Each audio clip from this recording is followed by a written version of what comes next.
a Lei Rouanet, criada em 1991, é um mecanismo de incentivo à cultura no Brasil que permite a captação de recursos financeiros para projetos culturais por meio de renúncia fiscal. Ou seja, empresas e pessoas físicas podem patrocinar projetos culturais, em troca, abater uma parte do valor investido de seus impostos.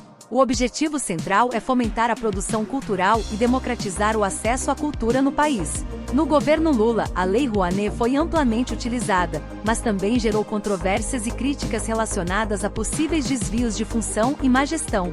Críticos apontam que o incentivo fiscal foi direcionado, em muitos casos, a projetos de artistas e produtores já consagrados com maior visibilidade, enquanto iniciativas culturais menores ou de regiões periféricas e menos favorecidas tiveram dificuldade de acessar os benefícios. Isso gerou a percepção de que os recursos da Lei Rouanet beneficiaram mais as grandes empresas e eventos culturais de maior apelo comercial, em detrimento da diversidade cultural e do incentivo a artistas independentes. Ademais, denúncias e questionamentos sobre a falta de transparência no uso da lei e a aprovação de projetos com pouca relevância cultural também marcaram o período. Embora o governo Lula tenha defendido a lei como uma ferramenta fundamental para democratizar a cultura, críticos argumentaram que havia necessidade de reformular critérios e fiscalizar mais de perto o uso dos recursos.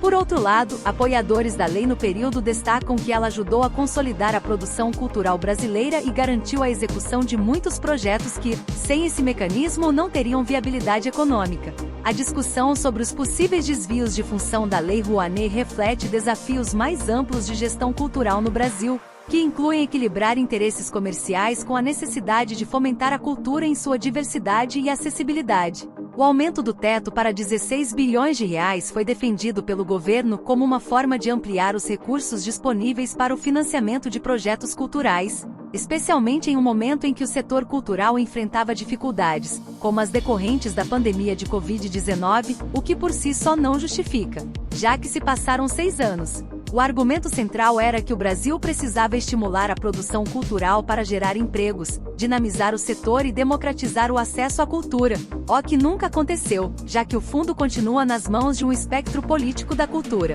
As críticas, no entanto, a ampliação desse teto gerou muitas críticas, especialmente de setores que viam a Lei Rouanet como uma ferramenta frequentemente mal utilizada. As principais críticas incluem: concentração de recursos. Historicamente, boa parte dos recursos da Lei Rouanet foi destinada a grandes produtores culturais, eventos em regiões ricas como o Sudeste, ou artistas e projetos já consolidados no mercado. Isso gerou o temor de que o aumento do teto favorecesse ainda mais aqueles que já têm facilidade de captação, deixando pequenas iniciativas culturais de fora. Percepção de desvio de função. Críticos argumentaram que a Lei Rouanet deveria focar mais na inclusão cultural e no apoio a projetos de relevância social e artística, e menos em produções com apelo comercial que poderiam se sustentar sem recursos públicos. Falta de transparência e fiscalização. Outro ponto levantado foi a necessidade de maior fiscalização e critérios mais rigorosos para a aprovação dos projetos, para evitar que o aumento do teto ampliasse o risco de fraudes ou desvio de finalidade.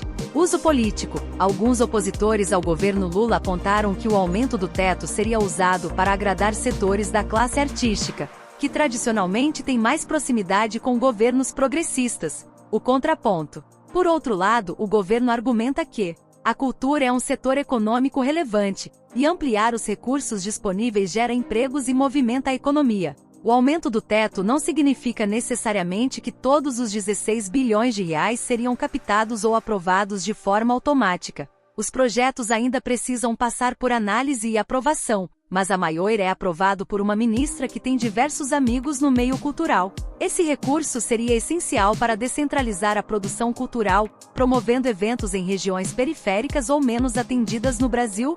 Porém, é fácil notar que o eixo Rio-São Paulo fica com mais de 90% desse valor. A discussão sobre o aumento do teto da Lei Rouanet reflete um dilema histórico: como equilibrar a democratização da cultura, sem beneficiar apenas o espectro político das produções, o incentivo à produção artística e a eficiência no uso de recursos públicos.